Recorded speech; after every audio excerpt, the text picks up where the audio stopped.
a la clase pasada, habíamos estado trabajando con la unión iónica,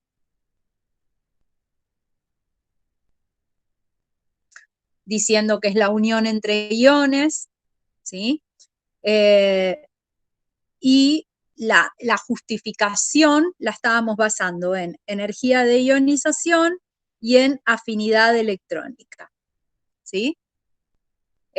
Si eran altas o si eran bajas. Y a su vez, la justificación de si eran altas o si eran bajas venía desde la configuración electrónica del elemento. ¿Mm? Este es el caminito que tenemos que hacer para poder justificar qué clase de unión vamos a tener. Y fíjense que es el mismo camino que hace la materia, ¿sí? Porque primero explica estructura atómica, luego va a las propiedades periódicas y finalmente llega a cómo se unen los elementos. ¿Mm? Ahora bien, además de la unión iónica, nosotros tenemos otra clase de uniones presentes en compuestos puros, que es la unión metálica. ¿Alguna vez escucharon hablar de la unión metálica?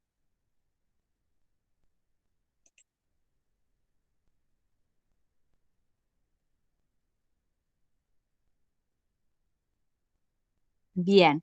¿La unión metálica en qué clase de compuestos se va a dar?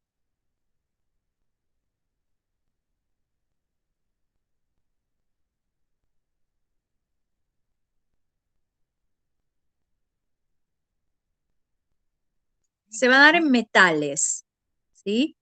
La unión metálica es la unión que se encuentra presente en los metales puros, ¿sí? Por ejemplo, si tengo cobre, aluminio, titanio, oro, lo que sea, vamos a tener la unión metálica, ¿sí? La unión metálica guarda bastante relación con la unión iónica en el sentido espacial. ¿Mm? En alguna bibliografía lo que dice es que los metales, digamos a nivel estructural, tenemos cationes metálicos que se encuentran nadando en un mar de electrones. ¿Qué les parece esa descripción de cationes metálicos nadando en un mar de electrones?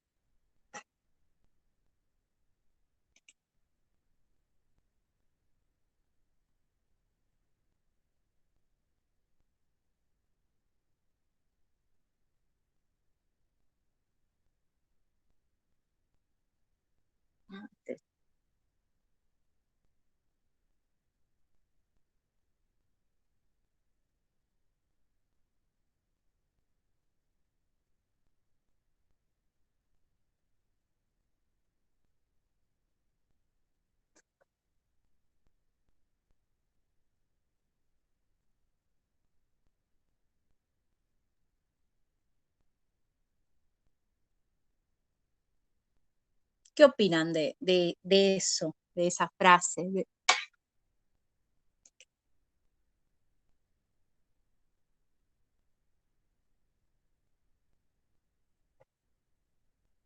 Pensemos un poquito esta frase en contexto, ¿sí?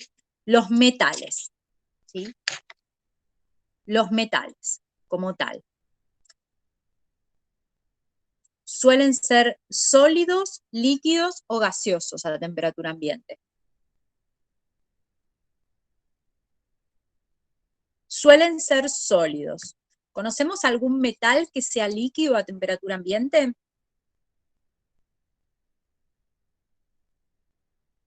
El mercurio. Bien, el mercurio, que es el que antiguamente se utilizaba en como parte de los termómetros. ¿Mm? Bien. Cationes metálicos nadando en un mar de electrones, ¿sí?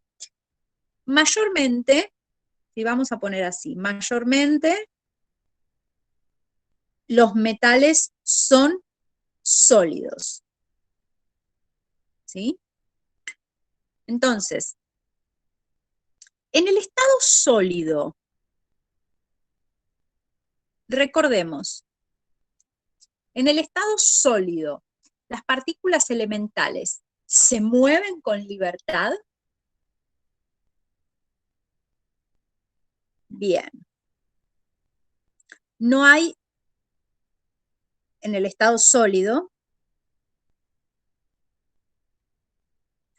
no hay traslación, ¿sí?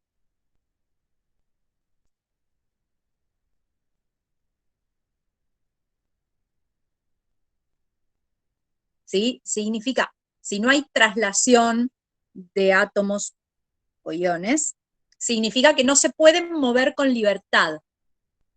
¿Cómo se mueven las partículas en estado sólido? ¿Cuál es el único movimiento que tienen permitido?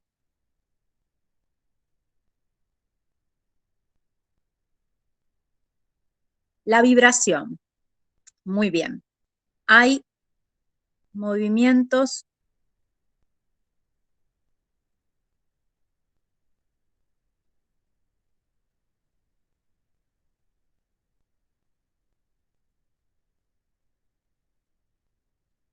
¿sí?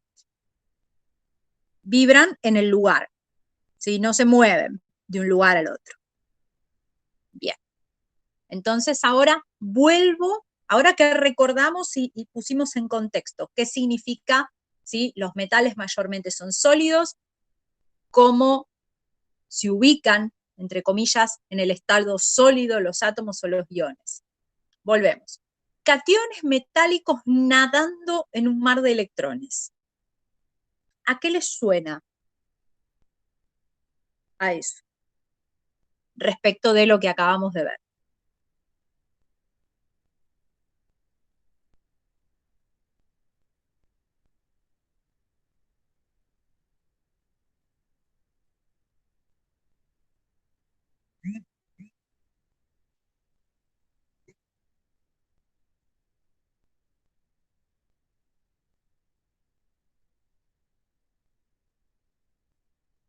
Vamos, chicos, piensen.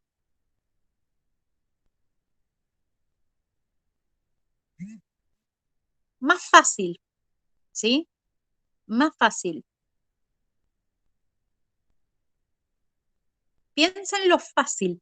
La respuesta es fácil. Se mueven.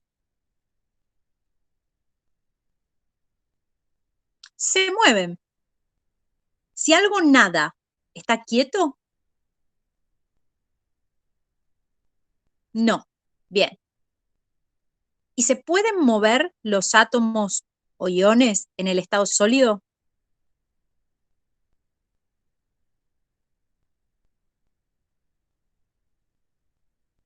¿Se pueden trasladar?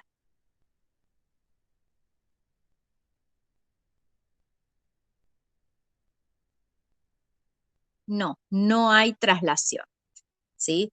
Entonces, los cationes no nadan,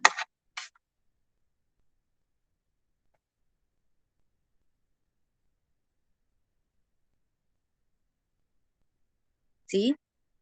Nadie está nadando en un mar de electrones. Por favor, no me pongan que los cationes nadan en un mar de electrones, porque me pone de muy mal humor, ¿sí?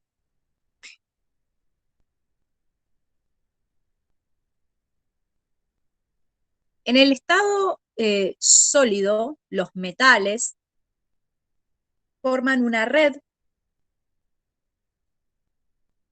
tridimensional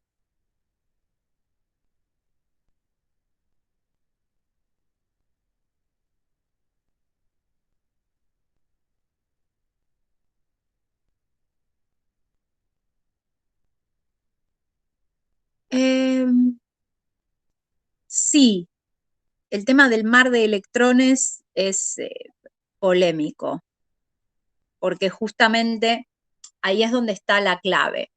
Se hace referencia a la cantidad de electrones, ¿sí? Más allá de que la palabra nadando, ¿sí? La palabra nadando, que a mí me genera escozores varios, ¿sí?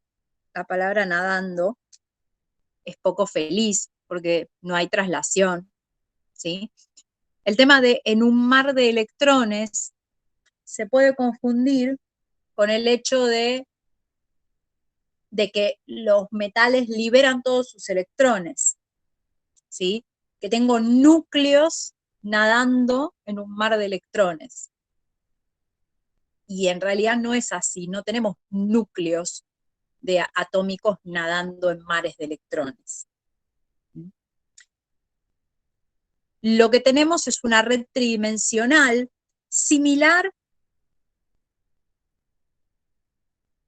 a la unión iónica, ¿se acuerdan? Que la unión iónica era una red tridimensional similar a la unión iónica, donde, ¿sí? Supongamos, yo voy a emplear mis años de dibujo técnico.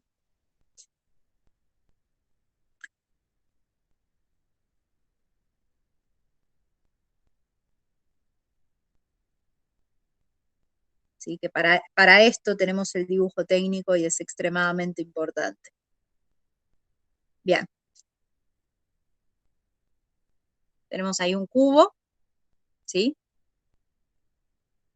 Cada metal, de la misma forma que cada compuesto iónico, va a tener una red tridimensional particular, ¿sí? Por ejemplo, habrá algún metal que puede ser un cubo.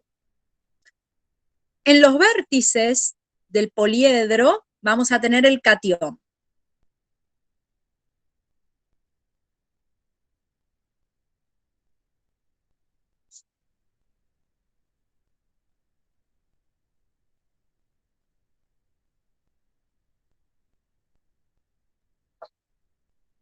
¿Sí? Y va a estar el catión característico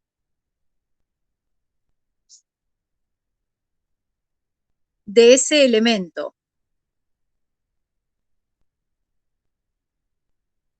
¿Sí? Por ejemplo, si esto fuera el sodio, ¿qué catión tendríamos? Acá, acá, acá, acá, en estos puntos.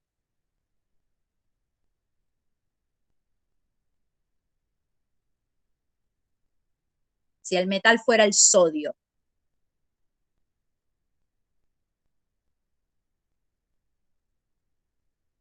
Vamos a tener el catión sodio, bien, que ¿cuántas cargas tiene?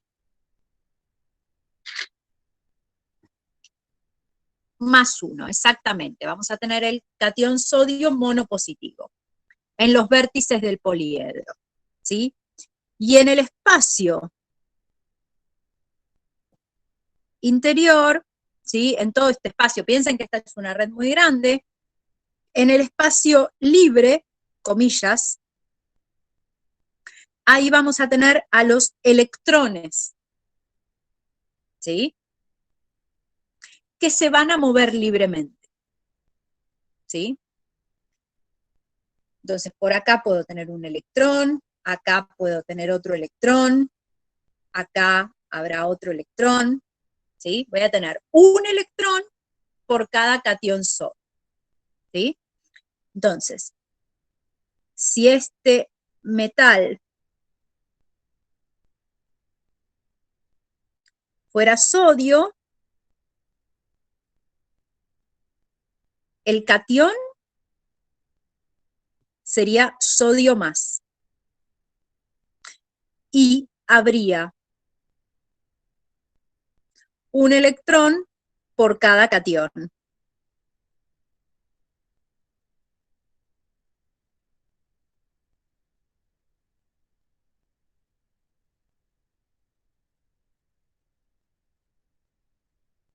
¿Sí? Pero tengamos presente, no nadan los cationes están ocupando posiciones en el espacio, ¿sí? En una red tridimensional, de la misma forma que ocurre con los iones en un compuesto iónico. ¿Mm? No va a ser que esos átomos de metal van a liberar todos sus electrones y van a quedar los núcleos desnudos. No, se van a formar los cationes característicos del elemento, ¿sí? Y en los espacios libres van a quedar los electrones, ¿sí? Y a estos electrones muchas veces se los llama mar de electrones, ¿sí? Pero cuidado, que no son todos los electrones de los átomos, es solamente los que se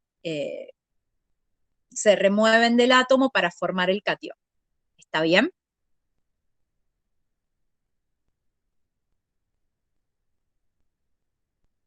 Bien.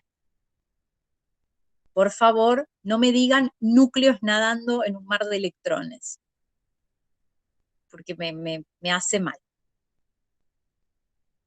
¿Sí? Nos hace mal a todos los docentes de inorgánica. Bien, si ustedes se fijan, ¿sí? Y recuerdan lo de la clase pasada, a nivel tridimensional, la unión metálica y la unión iónica son muy parecidas, ¿sí?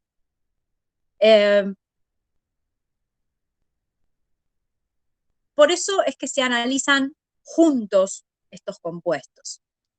El tema es que claramente un metal y un compuesto iónico son cosas diferentes, ¿sí? Ustedes seguramente en taller han tomado contacto con piezas de hierro, quizás alguna pieza de aluminio, de plomo, y saben que no tiene nada que ver con la sal que usamos en casa, en la cocina, ¿sí? Que la sal es un compuesto iónico.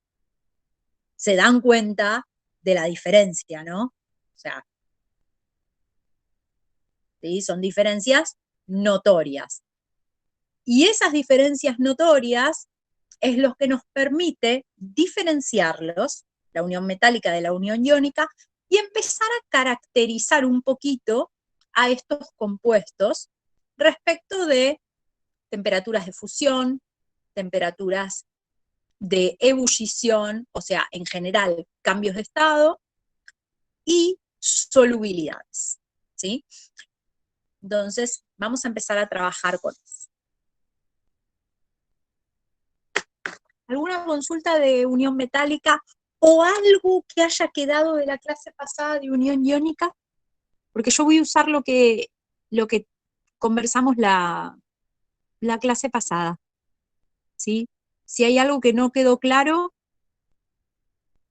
les pido que me frenen, ¿sí? Si ahora no se les ocurre pregunta, me la hacen luego, porque es importante.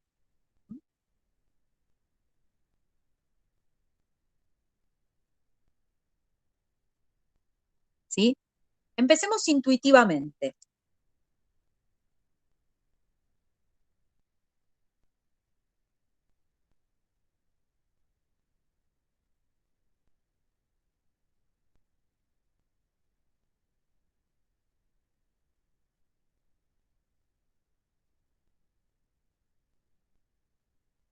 La magia de haber tenido dibujo técnico, ¿sí? Eso sería, esto es un tetraedro.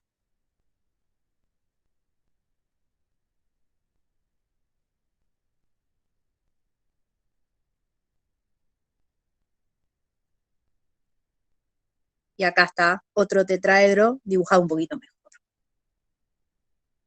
Bien, tengo dos tetraedros.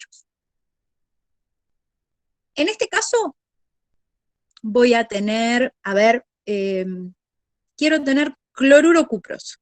Voy a decir así, cloruro cuproso. Y acá voy a tener cobre sólido. ¿Sí? Bien. Yo puedo poner, por ejemplo, que en esta red, acá voy a tener el cloruro en el medio, ¿sí? Ocupando este espacio voy a tener el cloruro y voy a tener los cobres ocupando los vértices del tetraedro. Es una posibilidad, ¿eh? No digo que sea así, pero es una posibilidad, ¿sí? Acá tengo los cobre más.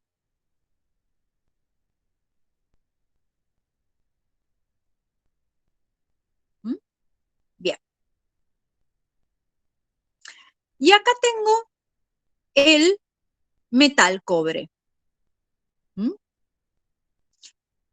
Entonces, lo que voy a tener en los vértices va a ser un catión, ¿sí? Va a ser, por ejemplo, el catión cobre más. Voy a poner cobre más a efectos de explicar, ¿eh? Puede ser cobre 2 más, pero vamos a poner así, cobre más. Y en el medio voy a tener los electrones, ¿sí? Dando vueltas, moviéndose con libertad, voy a tener los electrones. ¿Mm? Si yo acá tengo esto, significa que va a haber más cloruros afuera, ¿sí? Compensando las cargas. ¿Sí? Pero a modo grotesco, yo puedo dibujar así, en 3 dimensiones, el metal cobre y un compuesto iónico del cobre. ¿Mm?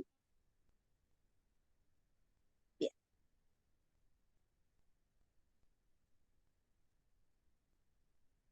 Hablemos en forma comparativa y recordando lo que dijimos la semana pasada. ¿Cómo permanecen unidas eh, las especies dentro del cloruro cuproso? En palabras de ustedes, no necesito el término técnico, pero ¿qué es lo que genera que el cobre catión se una al cloro anión? Fuerzas de atracción. Bien, hay fuerzas de atracción por las cargas. Bien, hay cargas diferentes, ¿sí? Y hay cargas netas diferentes. Tenemos atracción entre positivos y negativos. Excelente. A eso, como tenemos cargas netas, a eso se le llaman fuerzas de atracción electrostáticas.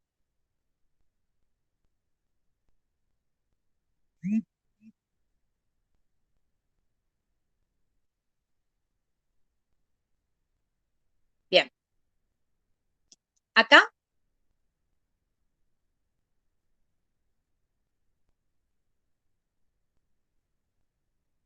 ¿cómo es la unión?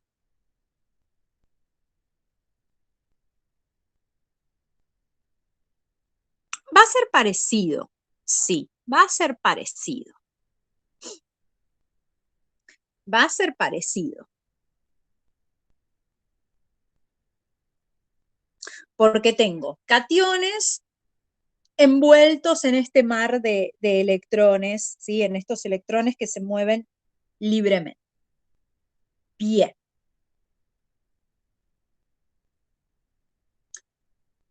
¿Cuál de los dos les parece que va a ser más intensa las fuerzas de atracción?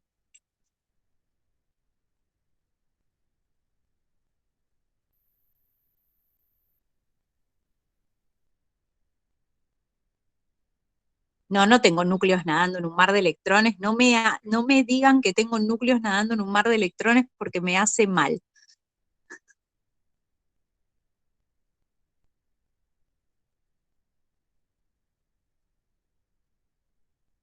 ¿Sí? Cuidado con decir tengo núcleos nadando en un mar de electrones, y esto lo digo en serio.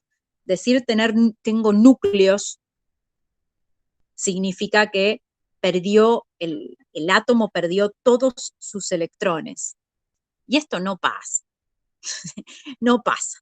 ¿Sí? Así que usemos con precaución. Es el átomo pelado, pero queda queda el núcleo ahí mirando, los electrones se quedan mirando con los neutrones diciendo, ay, ¿y ahora qué hago? No pasa. Bueno, a ver, ¿quién va a ser más fuerte? La interacción entre cobre más y cloruro o la interacción entre cobre más y su electrón. ¿Quién les parece que va a ser más fuerte?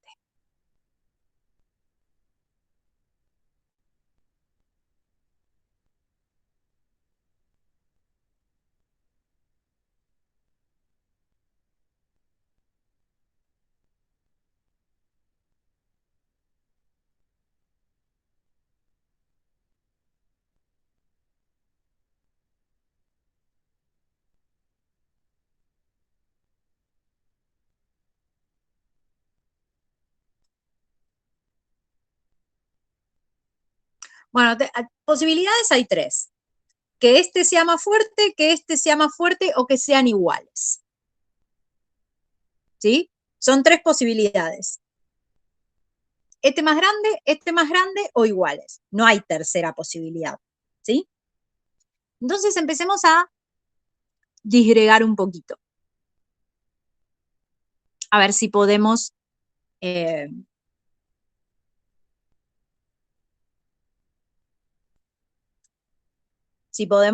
empezar a descartar opciones. ¿Sí?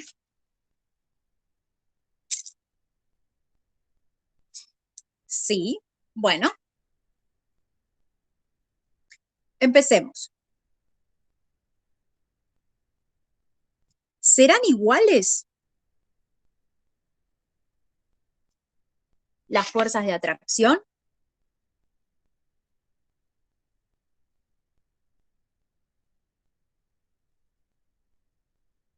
¿Sí? No hay problema.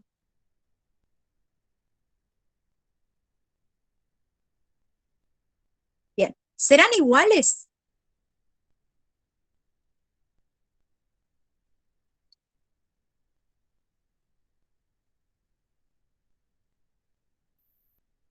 ¿Mm?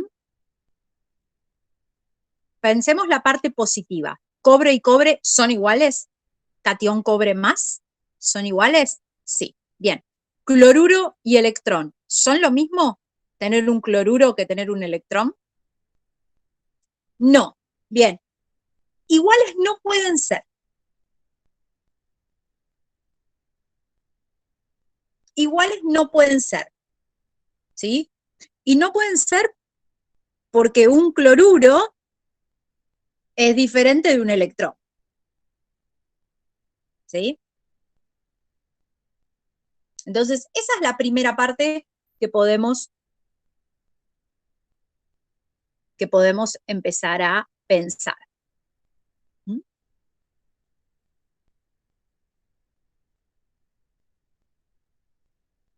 Bien.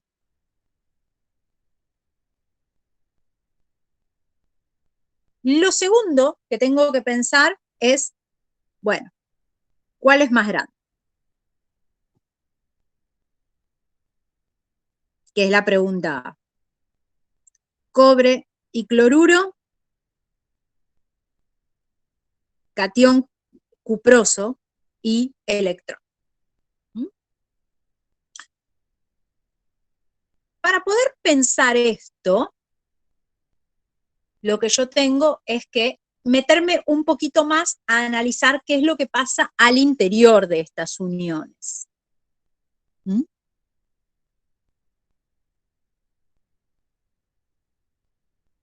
¿Sí?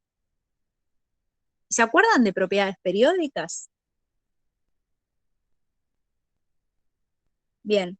¿Qué propiedad periódica podría usar acá para analizar lo que pasa? El radio ion. Bien.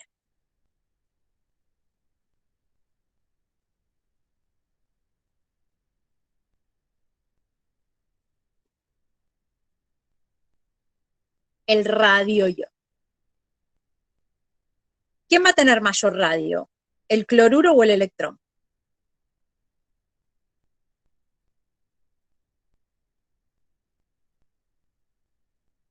El cloruro, claramente. El cloruro va a tener mayor radio, el cloruro va a ser más grande.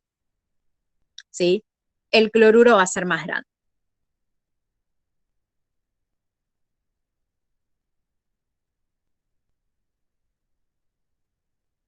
Bien. Entonces, ¿cuál va a tener mayor fuerza de atracción electrostática?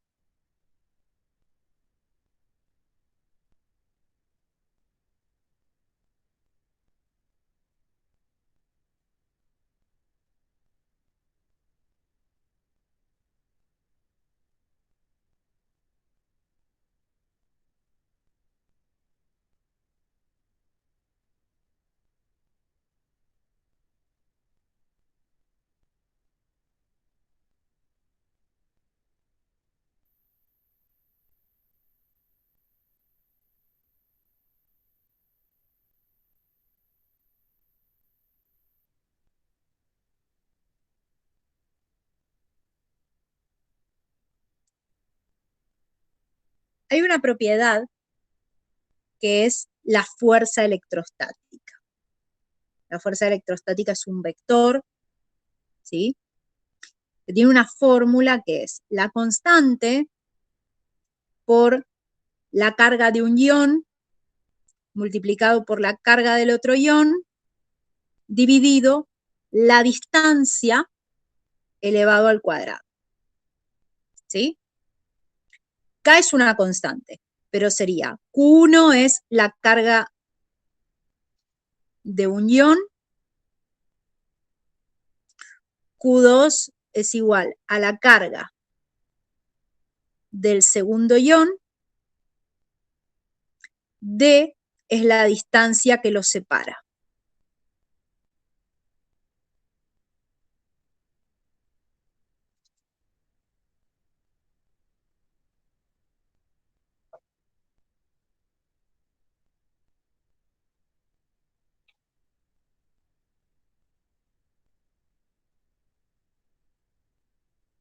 ¿Sí? D es la distancia que los separa.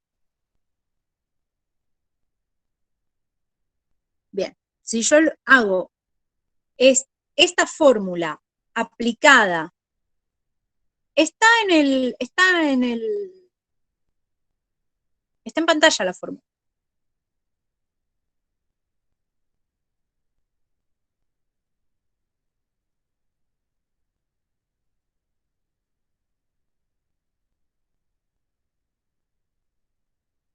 ¿Sí? Esto, ¿sí? Cuando en lugar de trabajarlo como una fuerza, yo lo multiplico por la distancia, fuerza por distancia es igual a energía.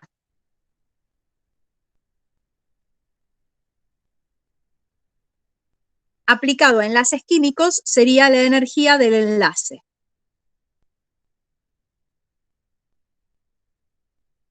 ¿Sí? Entonces, yo puedo decir que la energía del enlace va a ser igual a esta constante por la carga de los iones dividido D, la distancia que los separa.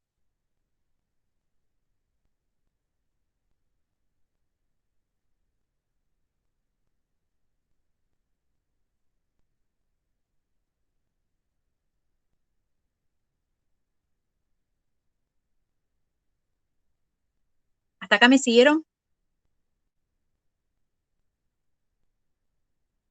Bien. Entonces, la energía en el cloruro cuproso, multipliqué por D, fuerza eléctrica por D. Y se cancela con el denominador.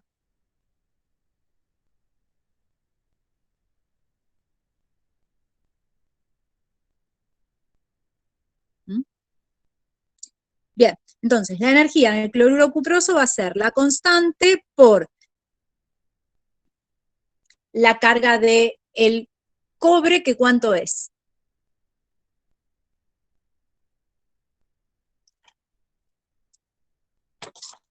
¿Cuánto es la carga del cobre en este compuesto?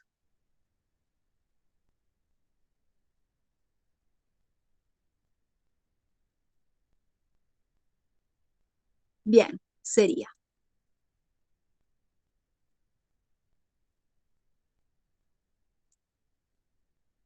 la carga del cobre más por la carga del cloruro dividido, ¿quién? El radio del cobre más el radio del cloruro.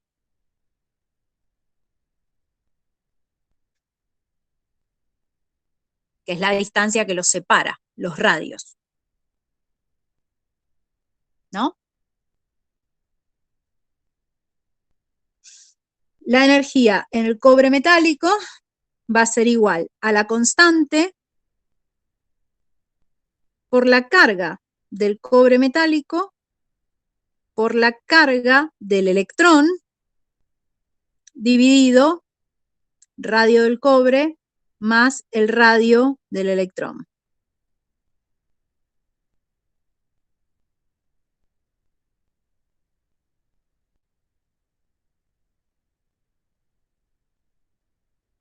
¿Está bien eso que puse?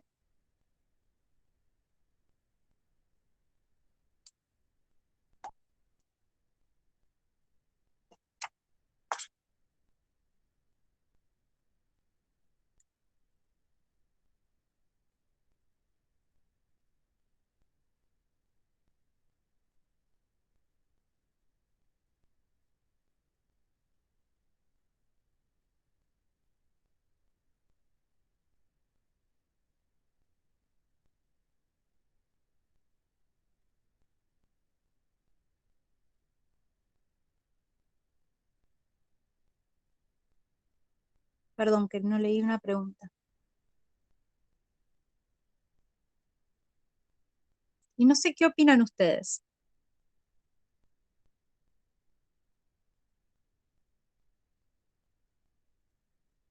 Bien, lo divido por algo más chico. Excelente. Lo divido por algo más chico. Ahora viene la complicación, ¿eh?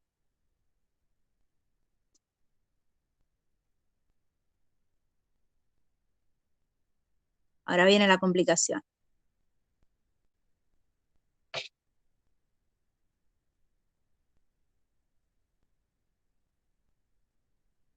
¿El electrón está fijo acá? ¿O se mueve? No. El electrón no está fijo. No. Entonces, al estar fijo, ¿sí? Si bien acá va a haber fuerzas de atracción electrostática multidireccionales,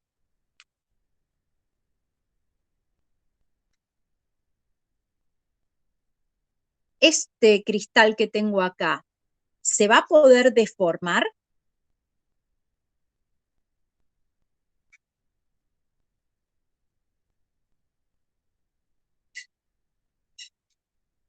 Tengo un sí y tengo un no. Posiciones encontradas. Y tengo un no sé, me encanta, los amo.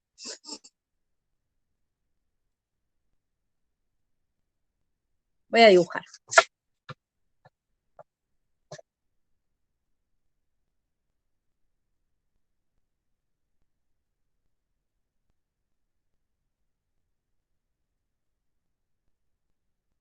Tengo ahí los cobrecitos, ¿sí?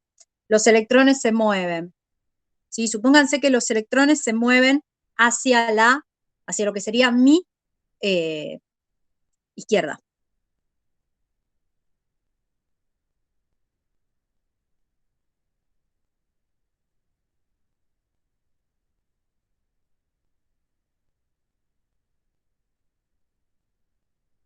¿Son iguales?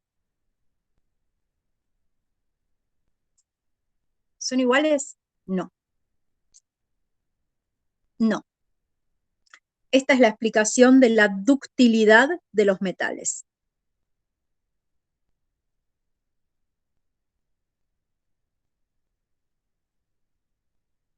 Ductilidad y la compresibilidad.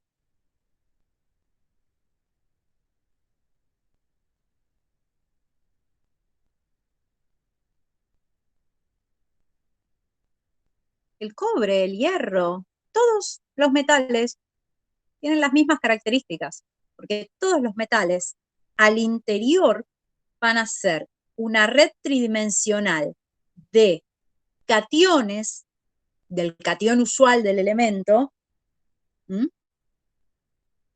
Y que va a tener en el medio los electrones. Pero ¿cuál es el problema? ¿Y cuál es la fundamental diferencia que en esta comparación no estamos tomando en cuenta? ¿Sí? Y ahora vuelvo a las fórmulas para justificarlo. Es que acá, tanto catión como anión tienen posiciones fijas.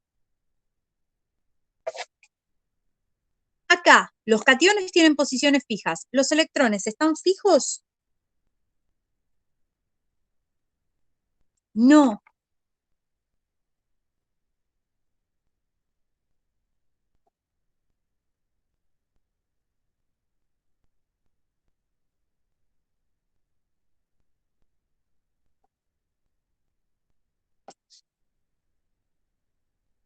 Entonces, si los electrones no están fijos, ¿puedo hacer esta comparación así tan felizmente? No, no. Porque la distancia esta varía exactamente. Esta distancia puede ser tan pequeña o tan grande en función de si el electrón tiene ganas de moverse mucho o moverse poco. Bien, entonces esta comparación así no la puedo hacer. ¿Qué puedo comparar de forma inequívoca? A los compuestos iónicos. Los compuestos iónicos yo los puedo comparar en forma inequívoca. Yo puedo agarrar cloruro cuproso y cloruro cúprico y compararlos. Eso lo puedo hacer. ¿Sí? Lo que no puedo es comparar esta clase de situaciones porque acá no hay certezas.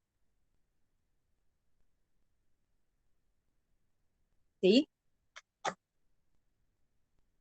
Y esta aclaración viene a algo que está en la guía, que la guía ya la tienen, ya la pueden comenzar a leer, para evitar generar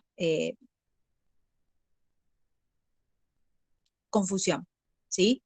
Ojo con esta comparación. Vamos a ponerlo en términos de que no es feliz, ¿sí?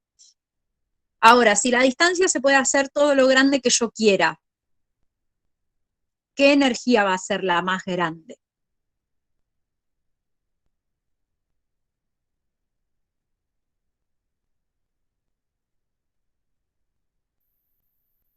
La del compuesto iónico, ¿sí? Si yo divido por un número muy grande, el resultado es más chiquito.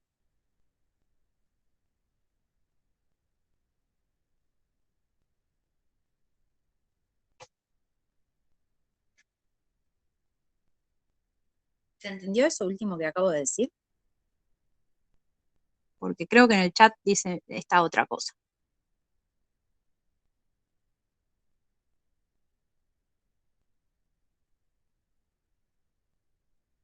Si yo divido por un número muy grande, ¿el resultado cómo es?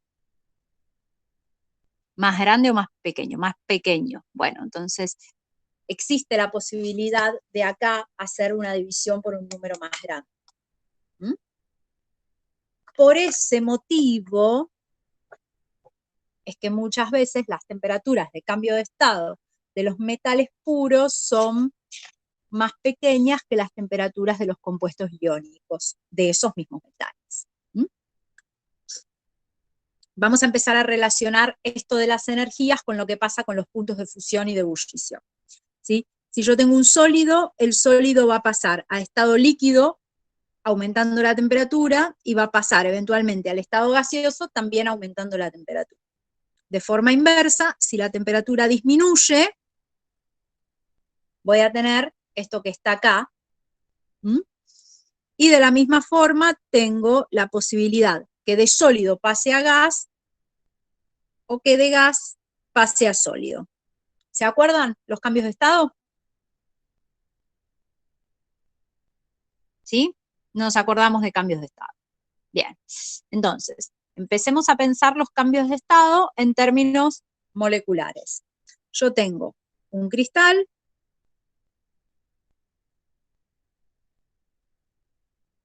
¿sí? Que lo voy a poner así. Lo voy a dibujar como un cubo.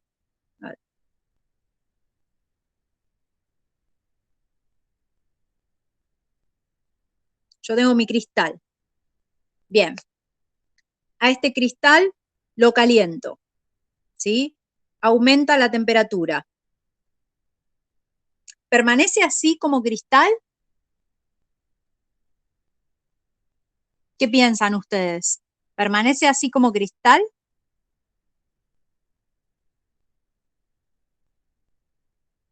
No, no. Bien. Si no permanece como cristal, ¿cómo va a permanecer? ¿Cómo va a estar? Aumenta la temperatura, este es un sólido, eventualmente va a llegar al estado líquido. ¿Sí? Bien, voy a tener por un lado los cationes y por el otro lado los aniones.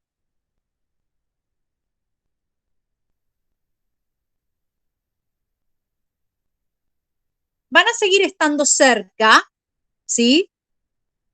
Van a seguir estando cerca, pero ya no van a estar en posiciones fijas, ya se van a mover con cierta libertad. Si yo sigo aumentando la temperatura, o sea, vuelvo a entregar calor, sigo aumentando la temperatura, de estado sólido paso a estado gaseoso. En el estado gaseoso, ¿qué pasa?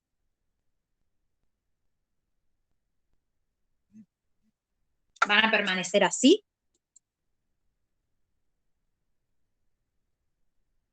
Van a tener mayor movilidad. Bien, y que tengan mayor movilidad significa que se van a separar un poquito más.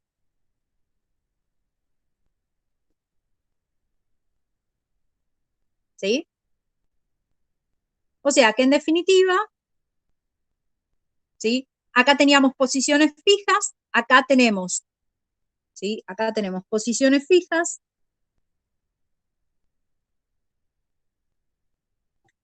Acá ganamos libertad de movimiento.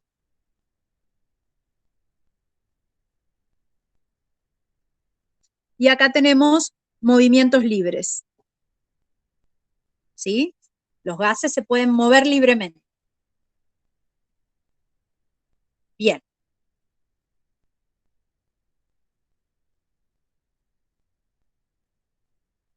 Si yo tengo que en este cristal las cargas son muy grandes, voy a tener que entregar mucha o poca energía. Mucha. Bien. Mucha energía. Si las cargas son pequeñas, voy a tener que entregar mucha o poca energía. Poca. Bien. Y de eso va a depender las temperaturas de cambio de estado.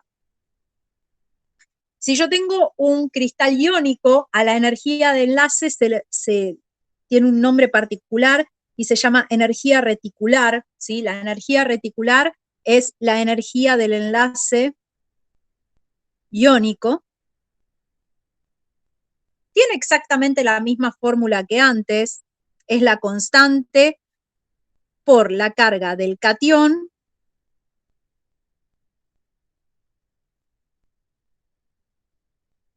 la carga del anión dividido la suma de los radios iónicos.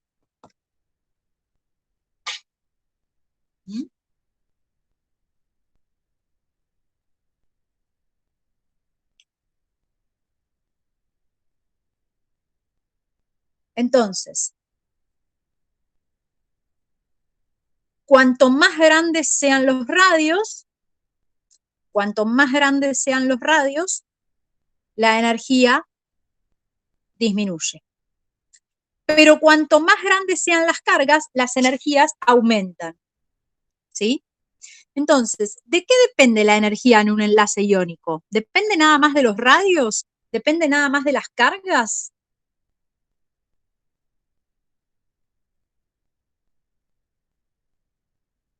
¿O depende de la combinación de ambos? La energía reticular, o sea, la energía del enlace iónico, depende de la relación carga-radio.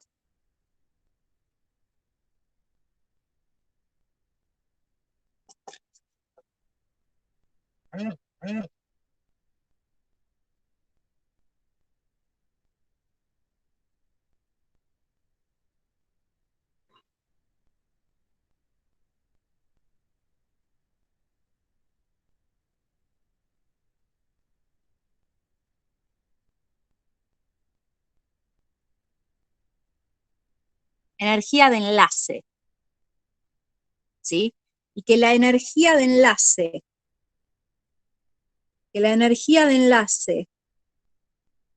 sea mayor, significa que las temperaturas de cambios de estado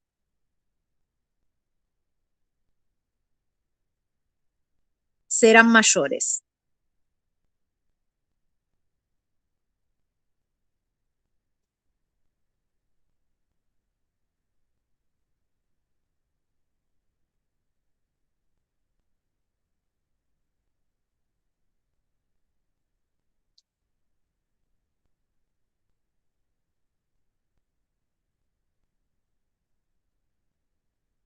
¿Mm?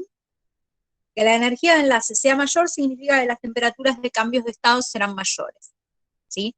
Ahora, hay un detalle, y es el que yo finalmente nunca escribí en la hoja anterior, es esta energía de aquí, se llama, como es un compuesto iónico, se llama energía reticular.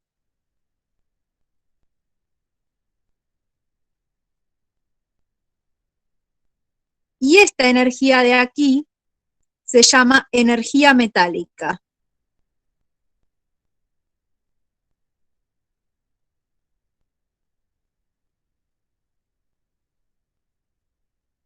No son comparables porque refieren a cosas diferentes.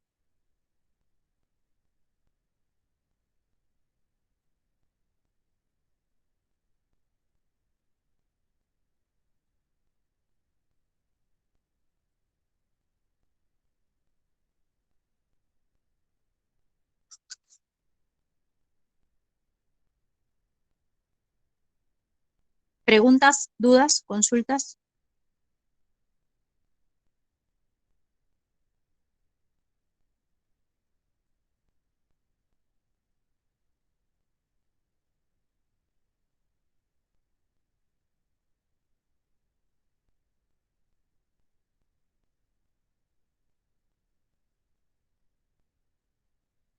No es, lo aclaro, esta parte no sería la parte más linda de uniones, es la parte más compleja, ¿sí?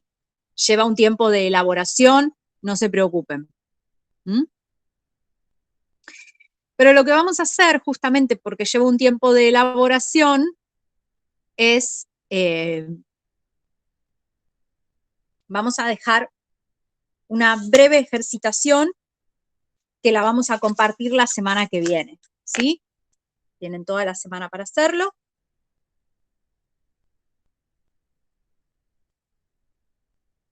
Tenemos el óxido de sodio, tiene un punto de fusión de 1132 grados centígrados.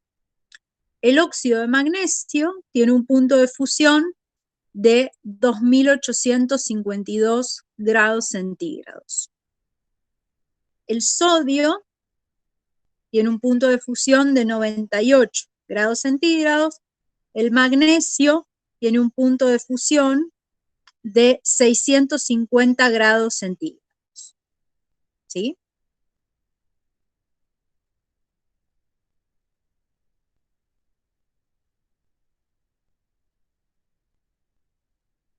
Lo que queremos es responder por qué.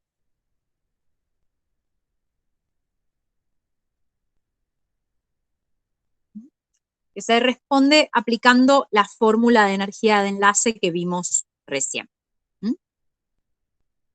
Con tranquilidad, no se vuelvan locos, no es un tema fácil este, ¿sí? Pueden trabajarlo en conjunto con compañeros, ¿sí? La semana que viene nos volvemos a meter sobre esto y explicamos por qué estas diferencias en los puntos de fusión.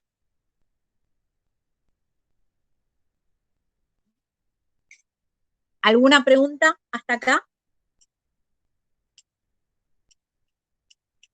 ¿No? ¿No? Digiéranlo, sé que van a surgir preguntas, digiéranlo. Bien. Cortamos entonces la grabación acá.